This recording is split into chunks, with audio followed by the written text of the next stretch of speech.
Hi guys, EBPMAN here with Task for Me, and today we're going to do an unboxing of the LG G5. Let's do an unboxing and let's see what's inside. So let's go ahead and open up the box. Here we have our G5. We'll take a look at this and talk about the specs in a couple minutes. SIM card, user guide, put that right there on the side. Some miscellaneous information here. A charging cable, and this is using USB-C. So you'll notice right there that the charging cable is different. So that if you have any accessories that are micro USB, you'll need to switch over, or you can get an adapter that does the conversion. You have the charging plug, which is the same. Let's see what else? SIM remover. It looks like that's it. So now let's go ahead and take a close look at the phone itself, and we'll talk about some of the specs. We'll take off this plastic, and what you'll see is that the design, at least, it almost looks like it's all screen, and that's just a new design that LG has come up with. On the back, though, things are still pretty similar to what you know with the LG phone. So the power button is on the back, and what you also then have right here is your fingerprint sensor. One thing that has changed, though, in the past you did have a volume rocker here. Now you have the volume rocker on the side here. So this is what you'll use to increase or decrease the volume. So you no longer have that there. So all you have right here is the power button. The power button and the fingerprint sensor. So let's talk about the phone for a couple seconds. What you're going to find is that it is a metal construction type casing for the phone. It does have the fingerprint sensor like we talked about, but one thing that's lacking if you were to compare this phone to, let's say, the one from Samsung, is that it's not IP67 or 68 certified, which means it's not waterproof.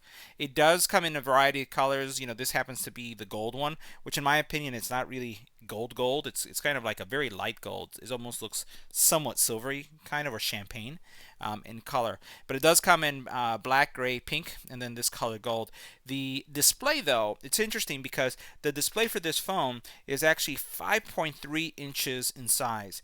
The S7 is 5.1, so it's slightly larger than the S7, but then it's also slightly smaller than the S7 Edge. S7 Edge is actually 5.5 inches, and this is 5.3. The other thing to just highlight is you are looking at, from a pixel, for those of you who are really interested in the specs, compared to Samsung, this one has a 554 pixels per inch. Samsung has 576. This is the S7 if you're comparing those two.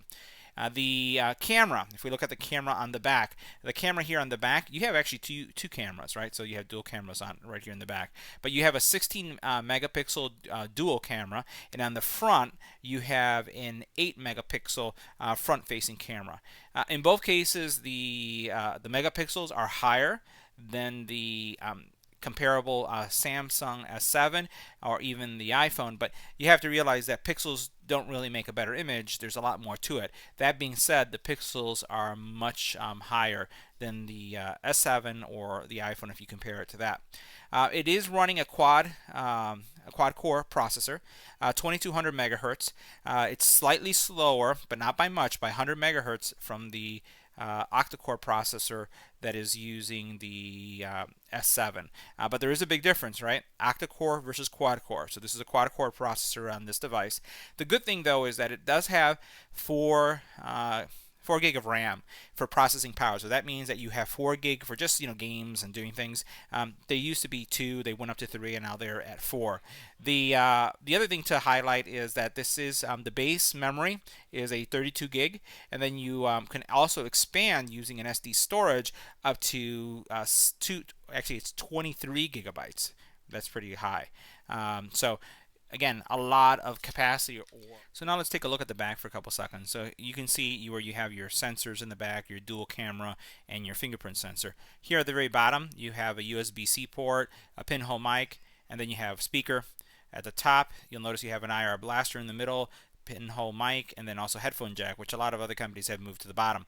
The other thing to highlight is the SIM card and the expandable memory is now found in this area. Previously you could remove the back and it would be there, but you'll have to pop this out to install both your SIM as well as your SD card.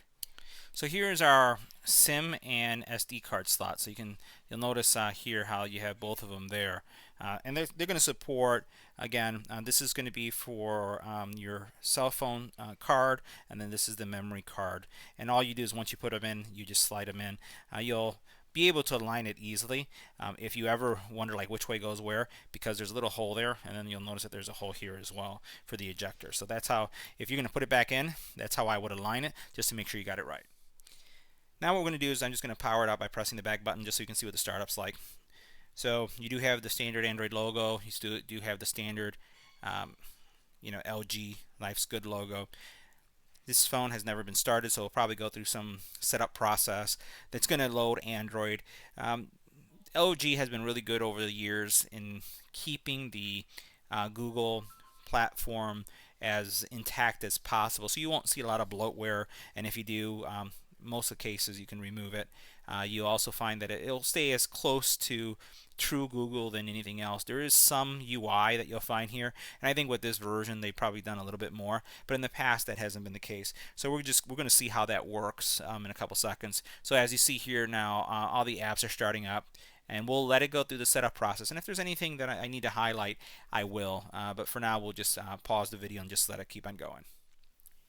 So now what we have is there isn't really much to really highlight during the startup process.